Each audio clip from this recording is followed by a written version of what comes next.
And now to introduce our 2 o'clock Interfaith lecture series here in the Hall of Philosophy, where this week we are presenting the theme, Food and Faith, a twofold nourishing topic which our guest today will richly present. Our distinguished guest today is indeed Dr. Vasudha Narayanan.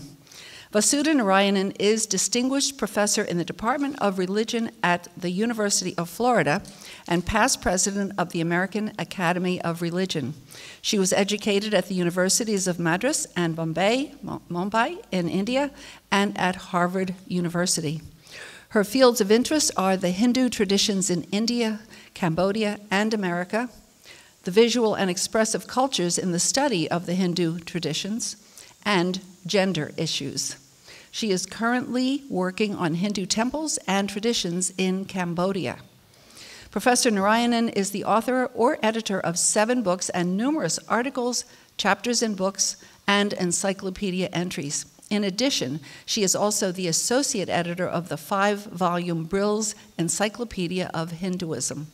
Her research has been supported by grants and fellowships from several organizations, including the Center for Khmer Studies, the American Council of Learned Societies, the National Endowment for the Humanities, the John Simon Guggenheim Foundation, and the American Institute of Indian Studies at the Smithsonian, as well as the Social Science Research Council. A past president of the Society for Hindu-Christian Studies, Dr. Narayanan was named the University of Florida's Teacher Scholar of the Year in 2010. Dr. Narayanan wants Chautauquans to know that she is delighted to be here, especially in this week on food and faith, because she says with a smile she loves to offer her spiritual curry in a hurry. Food and faith is my absolutely favorite topic, she says, and I have written endless essays on fasting and feasting, prohibited and recommended food, food for gods and goddesses, and for all the various encyclopedias. And we are thrilled to have her here to give special flavor to our week. Vasu, as we affectionately call her, is a longtime Chautauquan, having lectured here and then serving as a valuable contributor to the Interfaith Conference that the Department of Religion held here in June of 2012. We called that conference Expanding the Beloved Community, focusing on the vision set before us by Reverend Dr. Martin Luther King, which Chautauqua has been striving to teach, honor, and live for decades. Dr. King's presence is always with us. Dr. Narayanan embodies that living of Dr. King's presence in her work and in her being, and we are delighted to welcome her back as a valued member of our beloved community, both here at Chautauqua and throughout the world community. The title of Dr. Narayanan's lecture is The Flavors of Faith, Fasting and Feasting in the Hindu Traditions. We are grateful to the Joan Brown Campbell Department of Religion Endowment for providing funding for this week's Interfaith lectures. And Joan, as you all remember so fondly, is the former director of the Department of Religion. And once again, I will say if our Joan is here, and Barb Mackey, the fund's chief supporter, please let's give a shout out to them as well.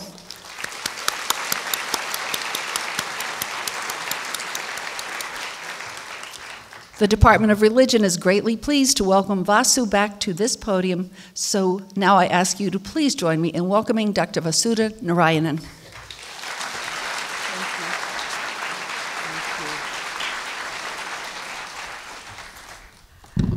Thank you, Maureen, for that wonderful welcome, and thank you all for being here this afternoon. My name Vasudha, translates as the Earth Goddess. So you can call me Goddess for short anytime.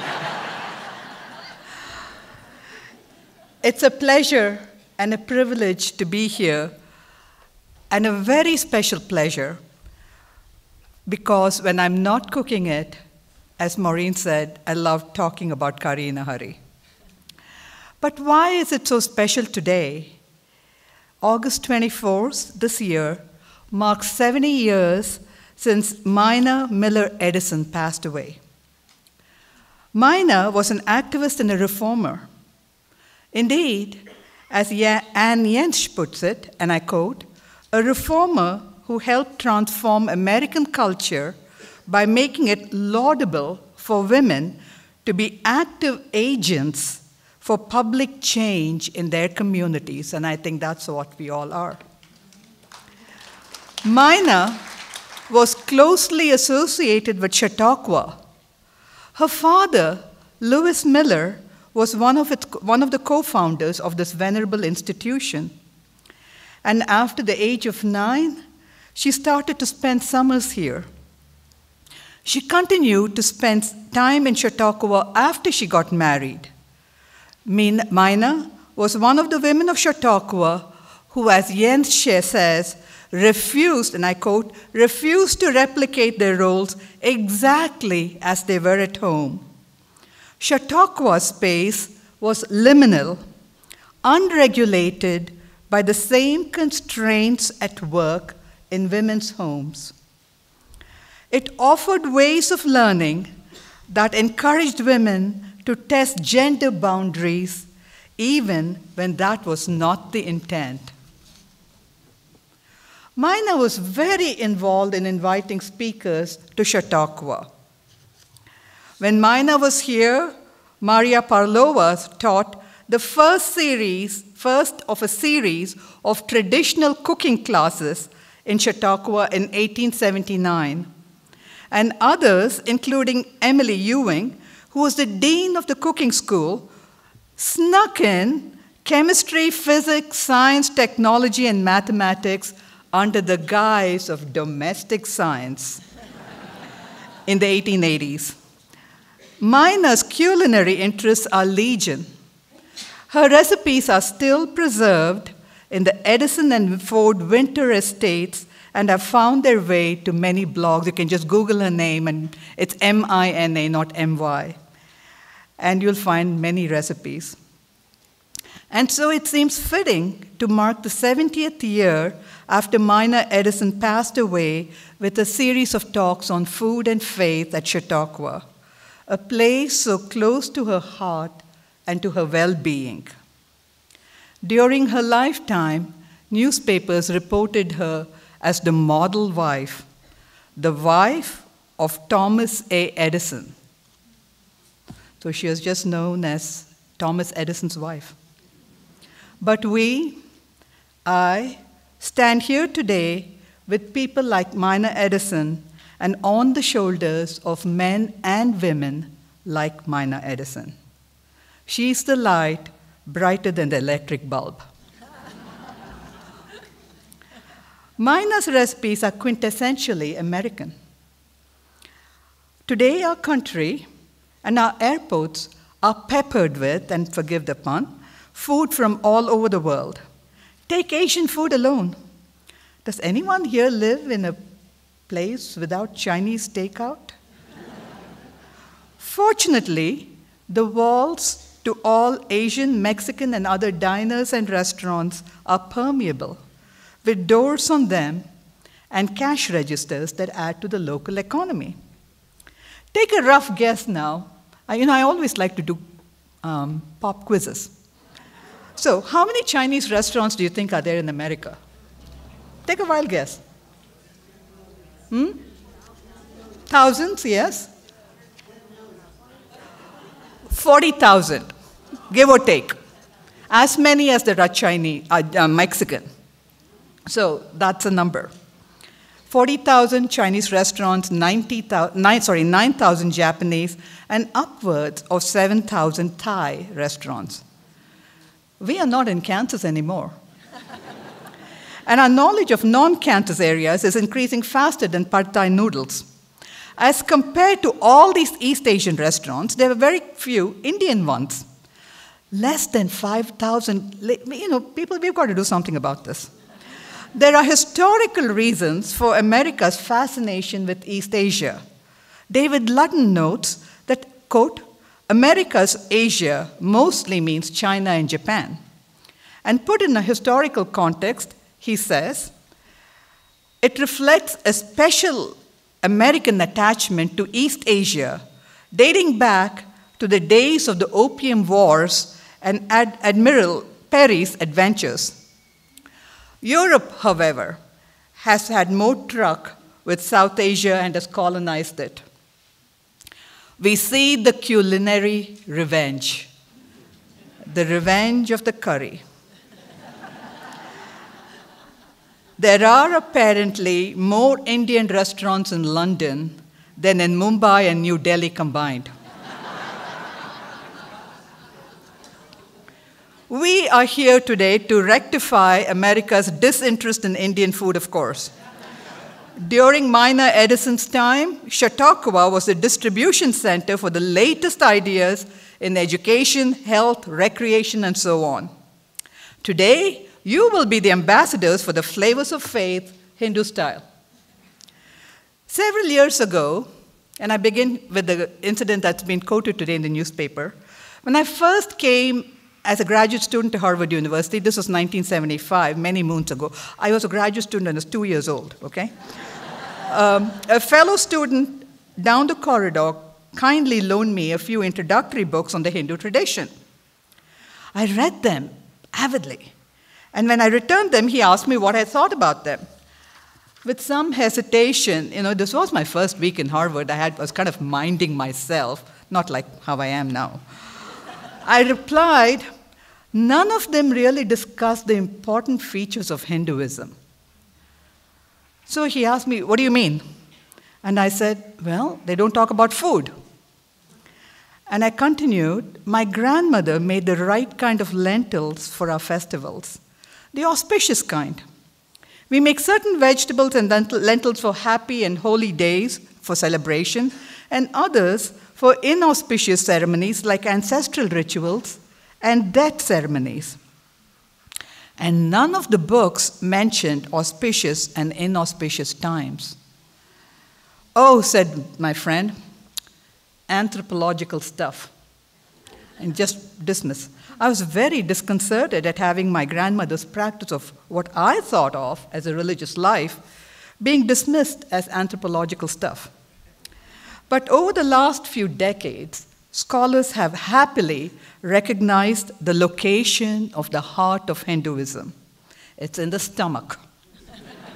And indeed, all life is based and encircles food, and as recognized in a sacred text from the 6th century BCE, the Taittiriya Upanishad, that 6th century BC.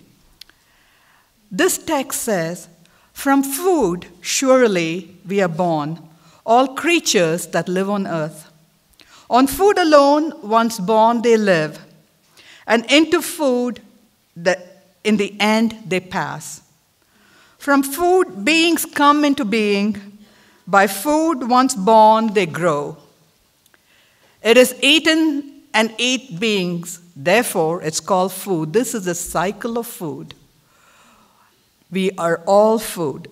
We'll come back to this point later today in the last segment of our talk. Perceptions of and dealing with ritual food in the Hindu traditions can only be understood in the larger context of the ideas of food in everyday life, body, health, purity. What is ritual purity? Auspiciousness, and our relationships with gods, the deities, ancestors, and fellow human beings. Given the vast amount of literature and oral traditions and folk practices, and custom and practice in India are as important, more important than the letter of the written word. I will just focus on just 4 topics. Since eating and food are social, communal expressions of faith, we'll look today first at the many rules and regulations concerned with food. And you probably heard about some of these already with Islam and Judaism. The rules and regulations, oh yes, we have many of them in all religions. These are connected to the second point, the rules of purity, and I mean ritual purity, which actually are connected with the perceived propensities of food. What does food have? What does it make you do? What's the properties of food?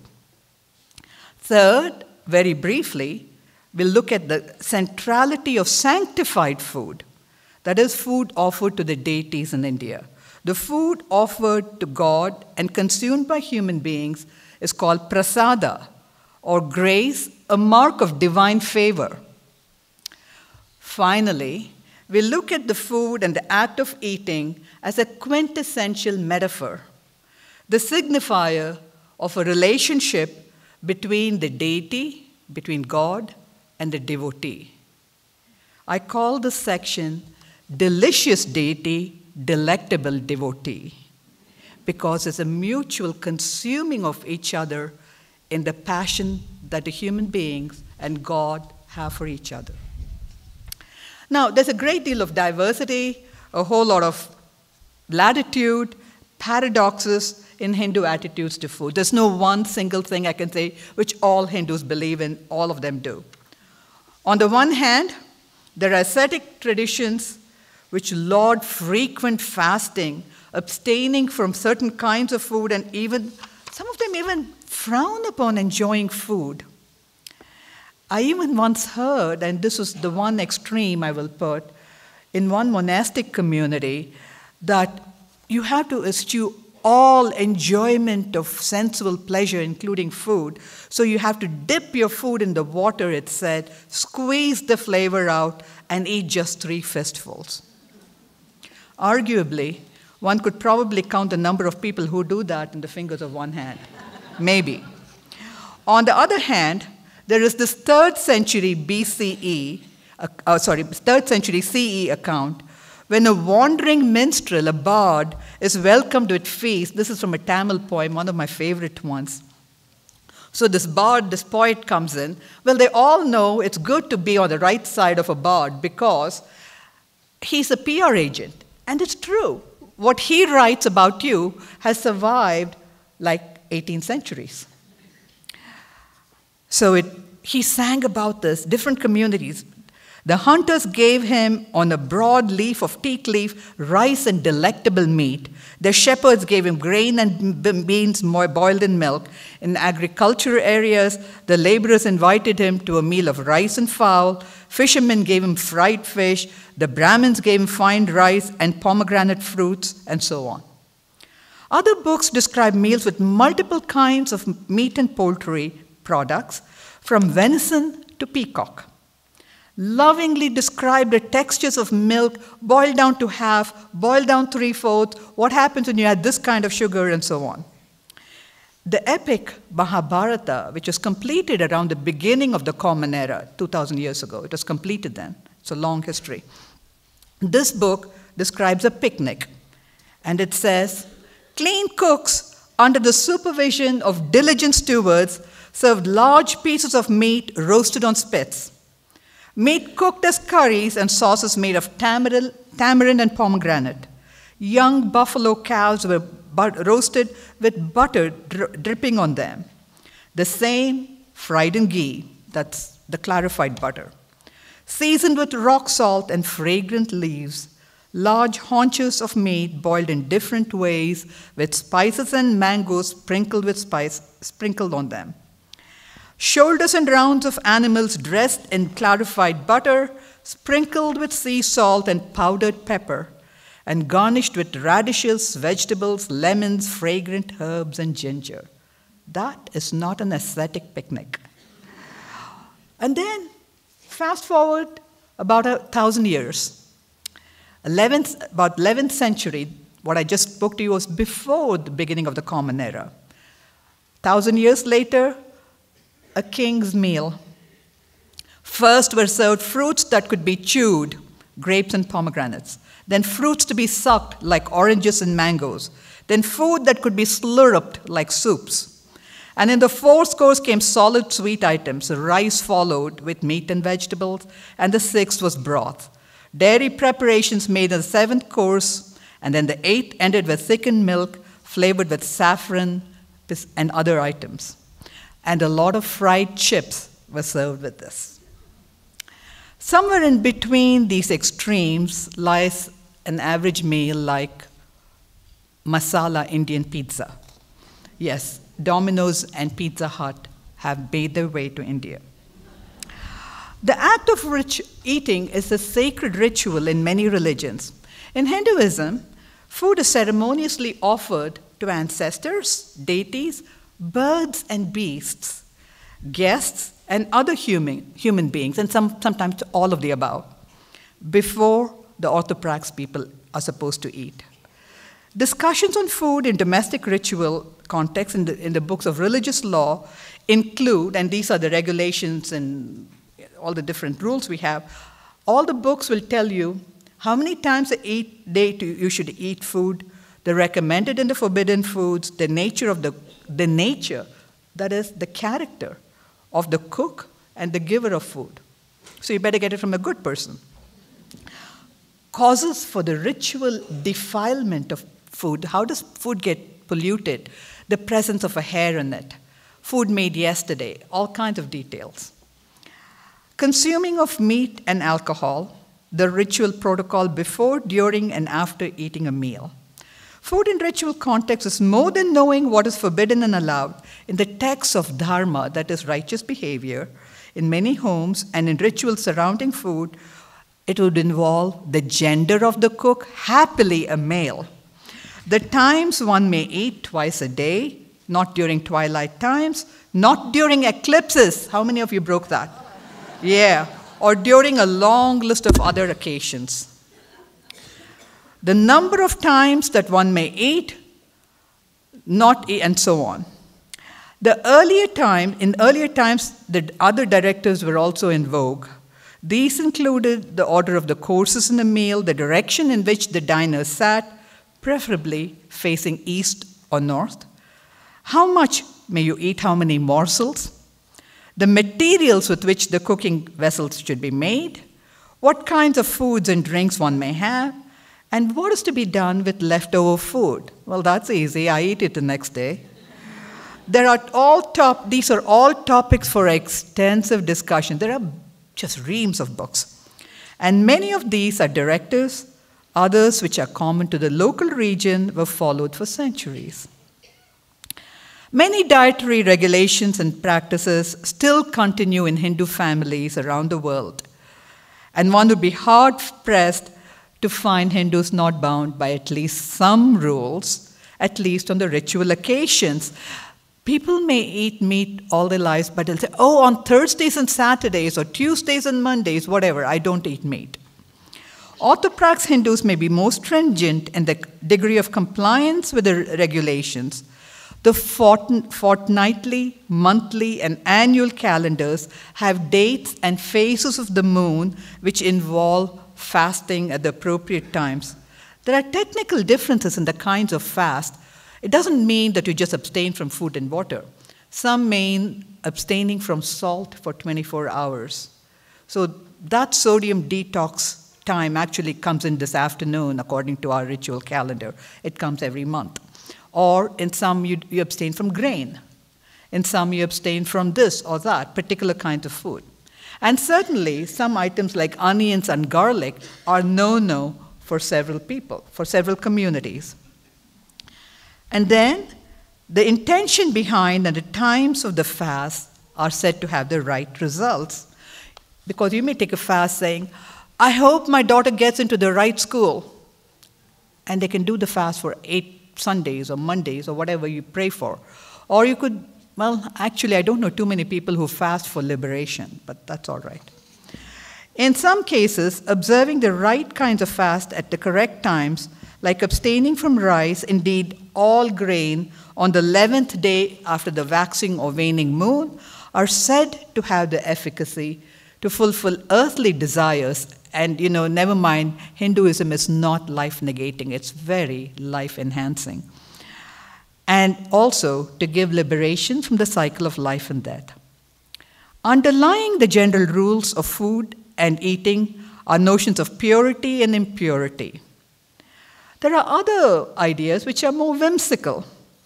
Some South Indian communities make a dish called Ugadi Pachadi, a dish made specially for their New Year's Day. And how many New Year's Day are there in the Hindu calendar? Depending on the community, there are at least 3 or 4.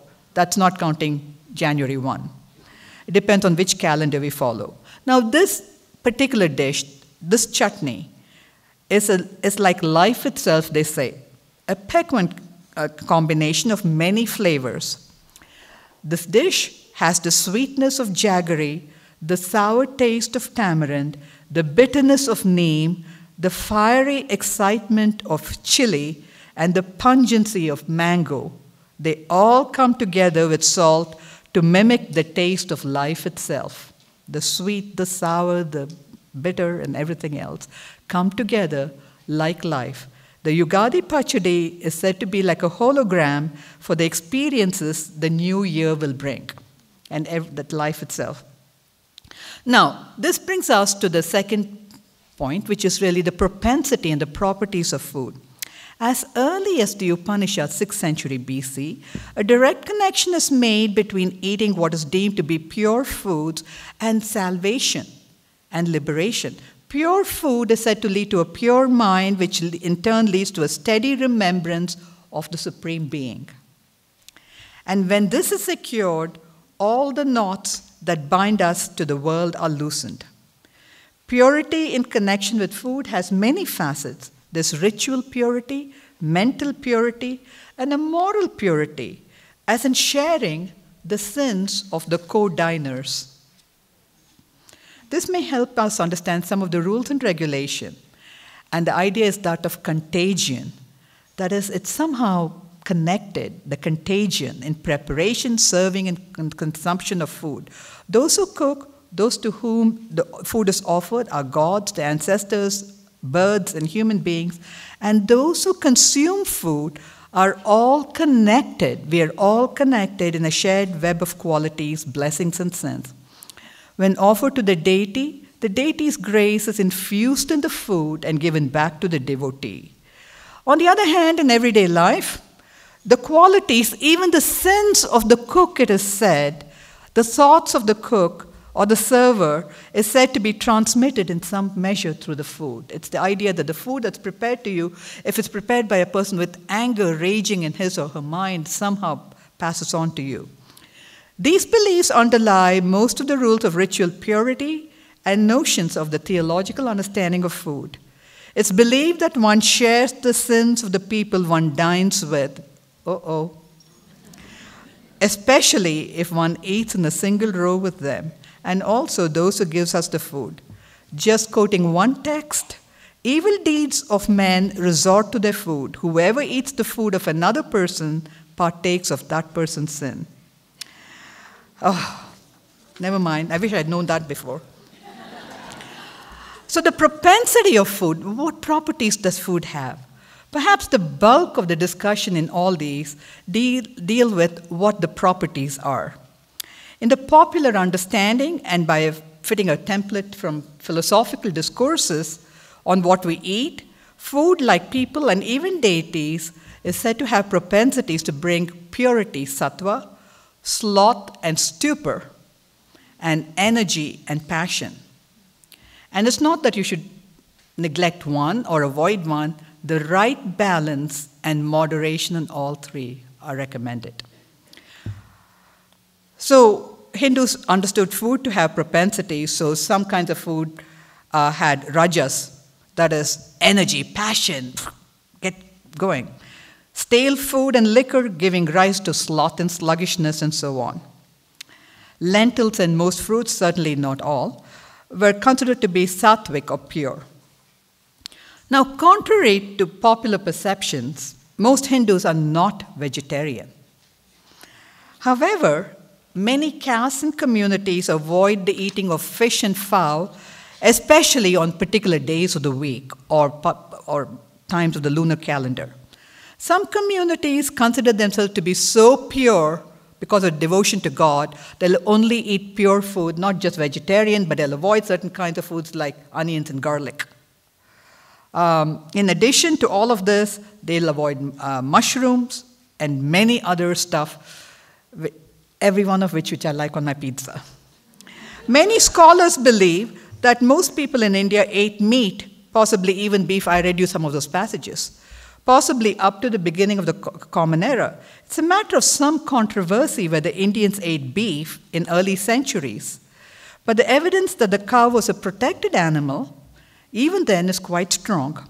There are several verses praising the cow as a mother who gives to her calves and to all human beings nourishing in every way, day by day. Now, despite all of this, the ritual killing of animals for sacrifices is still prevalent in some areas, some communities in India. And there are several traditions in Hinduism, including those devoted to various forms of the goddess, where meat and alcohol may be offered. Whether these are cooked or consumed is a matter of local customs, and there are many variations in the subcontinent. And then there are multiple temples where no meat would ever be allowed for so many miles around it. So, alcohol is offered for the local goddess temples, but as these get more Sanskritized, that is, as they go, quote-unquote, higher class, supposedly, the deities become vegetarian. Every god who got a visa to come to America is vegetarian, I'll tell you that. However, it seems to be fairly well accepted that most Hindus have eaten various meats of meat and fowl then. A noted scholar has said that it's remarkable that a whole culture has gave up meat eating, or at least it ceased to be the norm after the first few centuries of the Common Era. While issues of nonviolence and compassion to animals became steadily important, notions of purity, that is, the propensity of food, were more significant for vegetarianism becoming an ideal. And meat eating has never been completely discarded, as we can see in the Indian culture. Theories of body, digestion, and health led to many rules on the text of Dharma. Silence was recommended for the time of dining, except to inquire after the guest's needs. I remember a Greek friend of ours giving us a beautiful dinner a long time back and saying, "So what do people talk about over dinner table?" And I said, "Well, actually, we're not supposed to talk then." Why? Because you're supposed to pay full attention to the food, to the nature of the food, the people who prepared it, to the flavors, and how it got there. So in other words, live in the moment and live on the chain of food itself. This prescription was based both on the need to honor food by giving it all of one's attention and also to help in the body begin its digestive action. Water was and is still traditionally sipped, and it's said to be the substratum and the cover of food. So, we now go to the third point, the theological understanding of food. Perhaps the most ritual context of food in the Hindu tradition is the offering of fruits, flowers, and food to a god, and then taking part of it home. This item, which is offered to God, is seen as blessed and as holding the favor of the divine being. Such a piece of blessed food is called prasada, literally clarity, and here used in the sense the favor of the deity. This act of devotion, of seeing the deity, seeing God, offering food and taking back in the blessed state, is the simplest and the most popular among votive rituals, among devotional rituals. Temple rituals are dominated by the offering of foods, and there are very specific stories with them. The devotee gets this prasada in the right hand, the left hand is no, unhygienic, and then consumes it. And then we can understand the history of temples, of food, by looking literally at the walls of the temple. And the temples, the old temples, have inscriptions where women donated money for the feeding of pilgrims. And the women donated the money in their own names, not in their husband's name, not in the father's name, not in the son's name, their names, which showed that they had some property too, and that they donated and had their names inscribed. I think I can generalize here. The giving of food, annadana, is said to be very, very important as Vidya Dana, or the giving of education in Hinduism. Sharing, giving knowledge or food is dharma, is faith par excellence.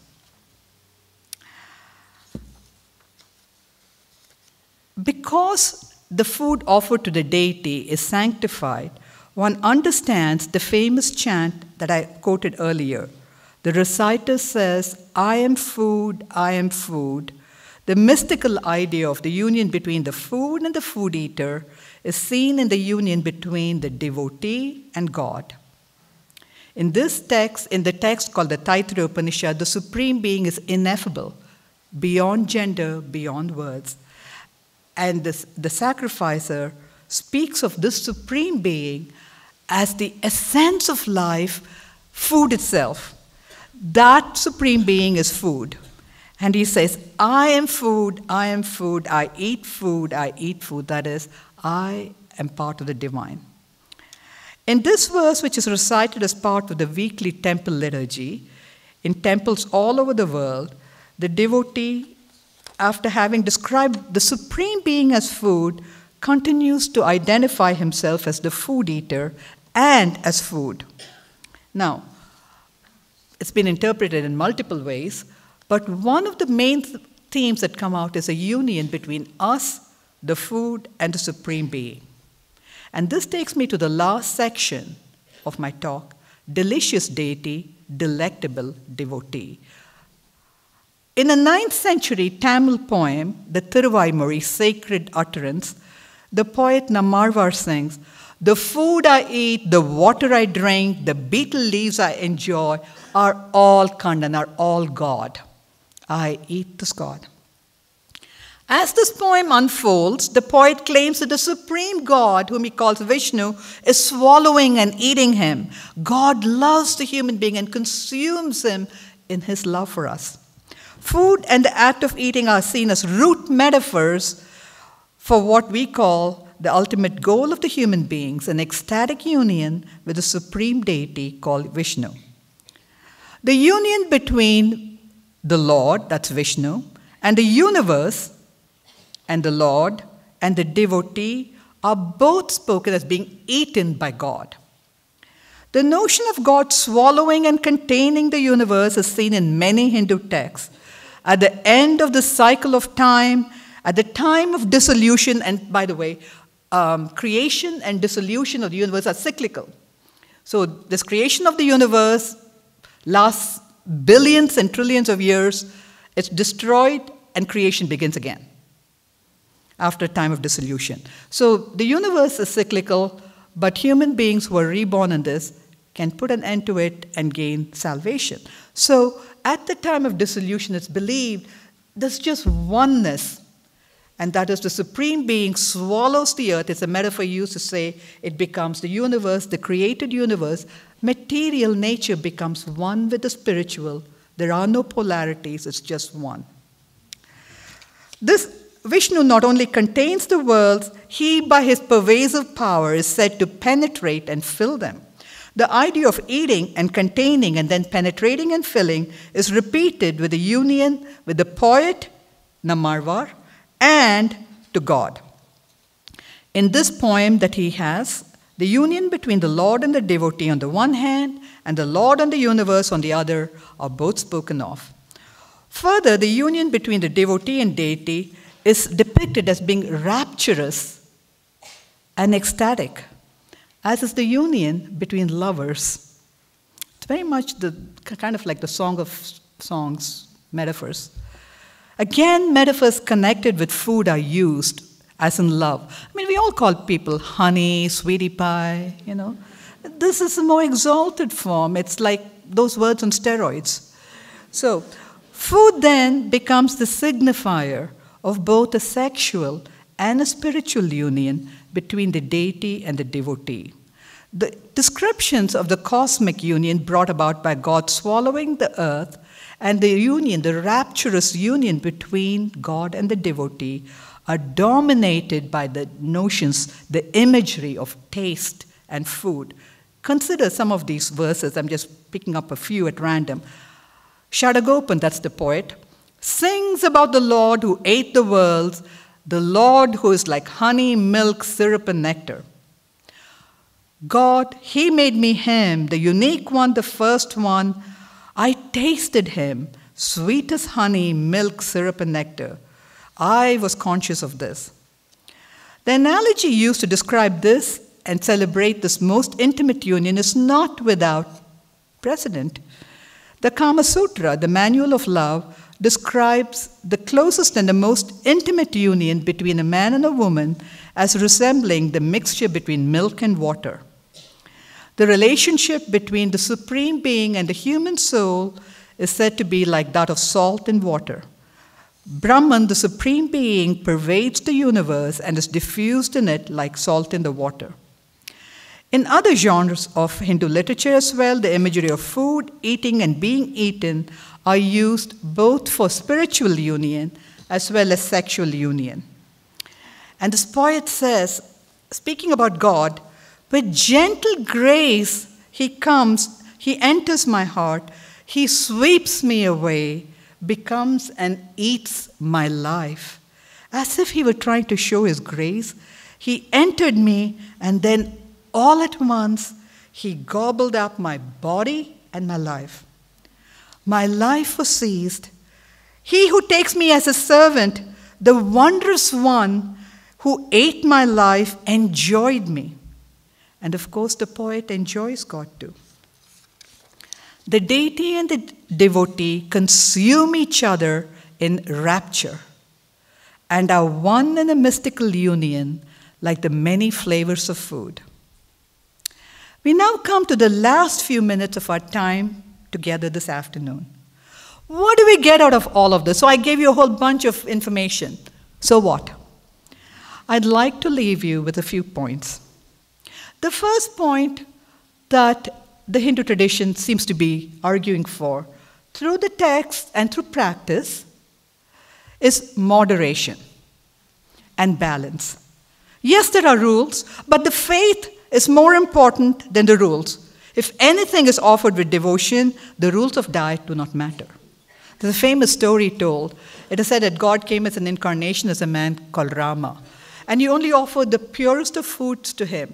But a hunter woman was his devotee, came there and picked some wild berries, but she wanted to give him only the sweetest of berries. So she didn't know how to distinguish between the sweet and the sour fruit. So she would take a fruit, eat into it, bite it, taste it, see if it's sweet, and then offer it to God. Now, that is a no-no in the Hindu tradition, because you first offer to God and then you consume it. You don't eat it first. But she did it because she wanted the best for God, and that she was a supreme devotee. So faith trumps any other matter here. Also, moderation is most important. The Sanskrit word is mitahara. Mita is balance, moderation. Ahara means food. Moderation in all foods, whatever their propensities, advocated.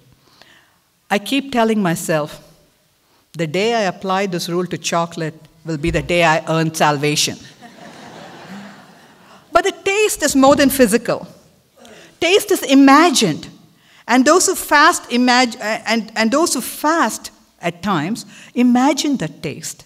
My friend Yogi Trivedi told me about a poet. Although this poet never indulged in the vast physical feasts offered to the deity, in fact, he was one of the ascetics, he sang about the taste. He said, taste does not reside in the tongue, but in the heart, the mind, and the soul. Don't doubt me, he says, this poet who is always fasting or eating ascetic food. This carpenter has not tasted anything but sour buttermilk and stale bread. But imagined flavor is as real as experienced. One on the tongue, one in the gut, and the other in the depths of my loving, submitted heart. And the final point, we are all interconnected. We spoke about the food chain. Neil deGrasse Tyson famously said, recognize that the very molecules that make up your body, the atoms that construct the molecules, are traceable to the crucibles that were once the centers of the high-mass stars that exploded their chemically rich guts into the galaxy, enriching pristine gas clouds with the chemistry of life. So that we are all connected to each other biologically, to the earth chemically, and to the rest of the universe atomically. And I would add, to each other, we're connected by food. I come back to the Chinese, Thai, and Indian restaurants with which I began my talk today. So how many of you have eaten rice recently? Yeah. Well, perhaps some of you may know that the word rice comes from the Greek orisa, and that's derived from the Tamil word, Tamil is the language I speak at home, arisi. So rice comes from the language that I speak in South India, arisi. The word sugar comes from the words sharkara. Pepper comes from the Tamil and Sanskrit pipali, mango from the Tamil manga, orange from the Sanskrit nagaranga. Fast forwarding to processed food, soup, as in soup, is derived from Indo-European roots. Supa is a sauce or broth in Sanskrit, passed on to Old German and Anglo-Saxon as supan and soup. So too the popular drink punch. You guys have had punch? Punch means 5, and it comes from the Sanskrit number 5, pancha. The original 5 ingredients of punch were lime juice, sugar, spice, water, and arak. Arak is a kind of toddy. Also, in prepared foods are words like mulligatawny. Mulligatawny means pepper water. There are also close resemblances between words in Sanskrit and Native Americans in Peru, as well as some cultures in Africa. There's a whole list of them. Other scholars have worked on it. And India, too, has received innumerable gifts from the world. Everything we think of as quintessential Indian cuisine came from places in the distant, other places in the distant past, or in the more recent centuries. Coconuts and many spices came from Southeast Asia. The Persians brought their own cuisine. We have given and received from all societies. Most important, tomatoes, potatoes, and chilies came from the New World. And I can't imagine cooking anything without that. And to know each other better, and we can build walls in cultural cuisine no higher than the local Taco Bell. So to know each other better, what tastier way can we find than to find out about each other's foods and to share food? The sharing of food, the giving of food is all important on many registers. And the giving of food is more than the physical giving. It is the giving of acknowledgement to those who make our foods and to food itself which keeps us alive. The Taittiriya Upanishad, the book that I've been quoting a lot from the 6th century BC, says, Annam bahukur vita, multiply food manifold. Endeavor so there's a great abundance of food. And in another context, the Bhavishya Purana, we hear the exhortation to the king, Dadasvanam, Dadasvanam, Dadasvanam, Yudhishthira. Give food, give food, give food, O Yudhishthira. We can help in the giving of food to eliminate hunger. We can share our cultures and food to eliminate ignorance. Is it too Pollyanna-like to suggest that we eat our ways to peace? Thank you. And let me end with a traditional Sanskrit invocation, Shanti, Shanti, Shanti. Peace, peace, peace. Peace for the body, peace for the soul, peace for the mind, peace from all the divine beings, peace from natural calamities, and finally, most important, peace from myself. Thank you.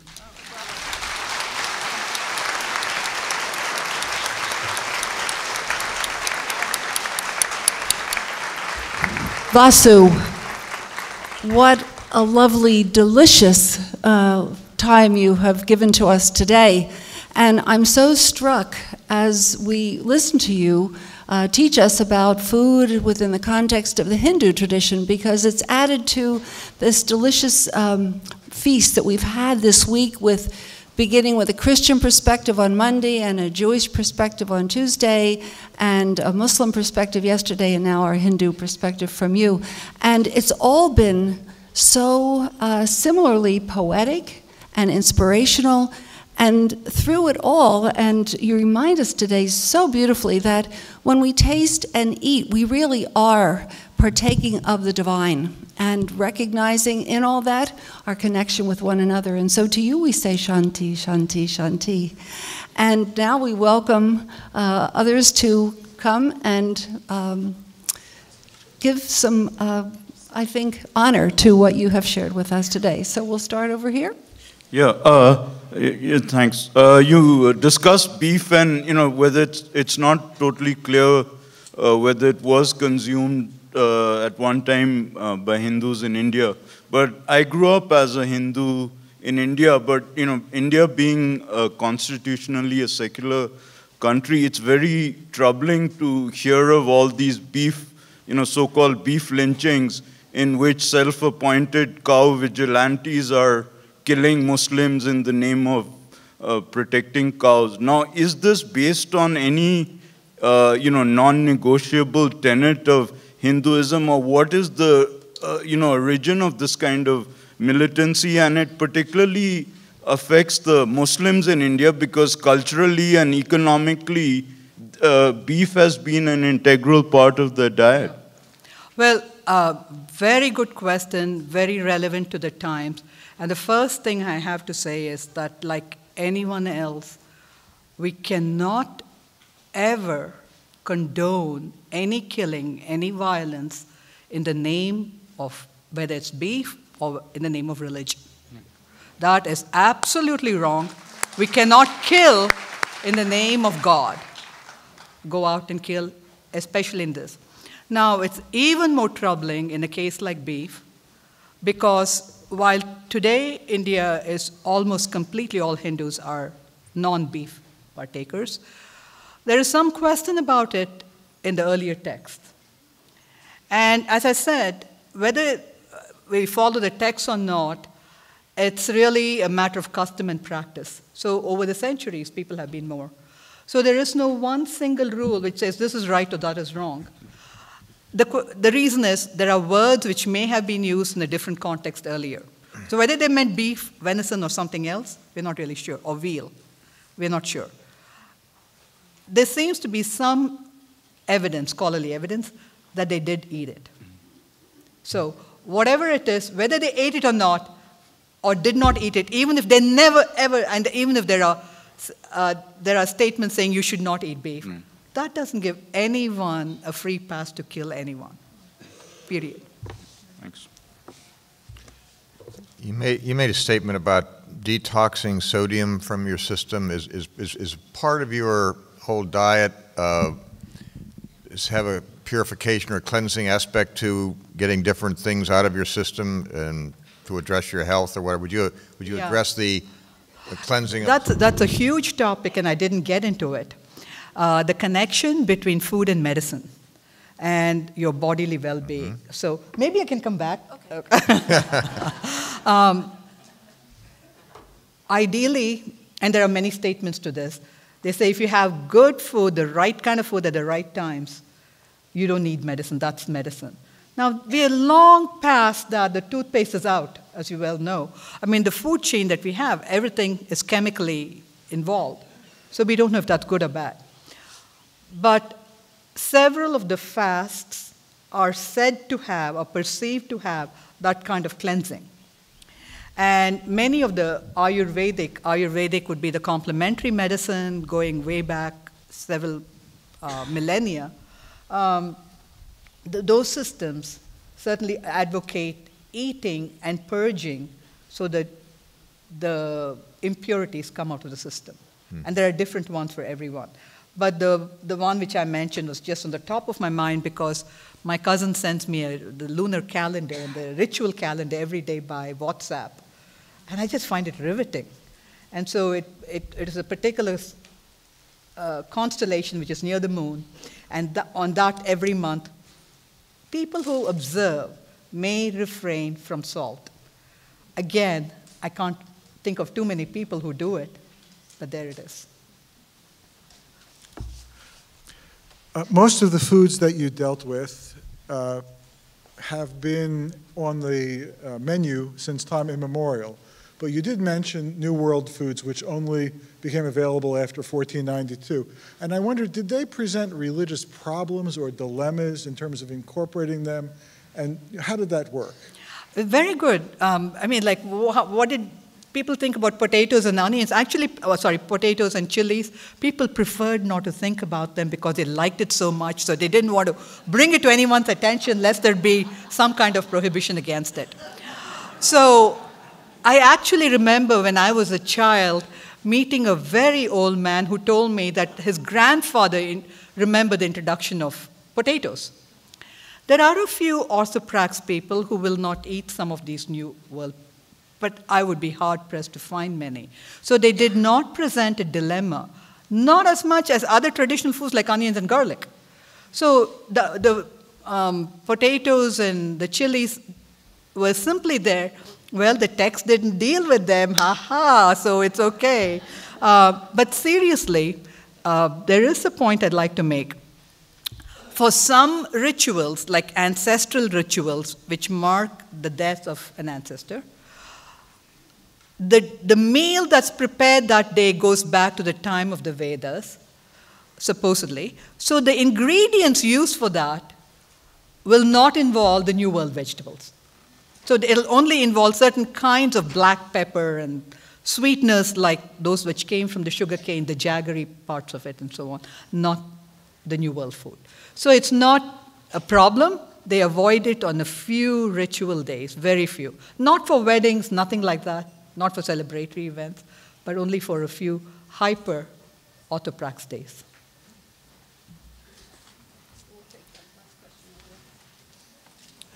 Thank you very much for your wonderful talk. Coming from a Protestant tradition that understands itself within its sacraments as consuming the divine in Jesus Christ, I found myself really wondering that, in a sense, that was almost the reverse of what you described in terms of the divine eventually eating the whole world, or even all of humanity. And so I found myself, on one hand, wondering if there are elements from the Christian tradition that, or any instances in the Christian tradition that would be in any way parallel to what you described in the Hindu tradition. But I also wondered if there were any instances in the Hindu tradition, in your tradition, of whether or not, in fact, there are theological writings or any understanding of human beings consuming the divine. Yes, very good, and it's a huge question, and it's in two parts. The first part would mean there Christian parallels. We have checked out many years ago, and we found several passages from different mystics as late as the 19th century who use similar words in describing the consuming of God, and I'd be happy to share some of them with you. Others here, do you remember any from about eating or consuming God from Christian texts? Always, right. Many would come to mind. So there are many. And the second part of it was, within the Hindu tradition, I would say, yes, there are people who have all these statements. Of course, there are reams of commentaries on them. So, and they do think of this as a paradox. It's not a logical answer of, oh, if God eats me, how can I eat God? It's the mystical paradox. And they speak about the mutual consumption and the spiritual cannibalism. Thank you. You will notice my restraint in that I never mention curry. This is absolute, I was really restraining myself. So I'd like to leave you with one last piece of information on this, and that the word curry as is used here is simply like using the word, like how I would use the word soup or vegetable or meat. It's simply a generic word. And it doesn't mean a combination of spices as it's come to mean in this country. So when I grew up and people were talking about curries, it could mean a stir-fried vegetable. It could mean a vegetable in a broth-like thing, or cooked with lentils. And if you go back to 1,000 years, it could be in the Tamil language, it also meant meat cooked with certain kinds of spices. So it's a very generic word for any kind of accompaniment for rice itself, for either meat or vegetable, cooked in any one of a zillion ways. And I say a zillion ways because, as many of you may have noticed, we don't cook with recipes. We just kind of like look and braille our way through the whole thing. So, thank you.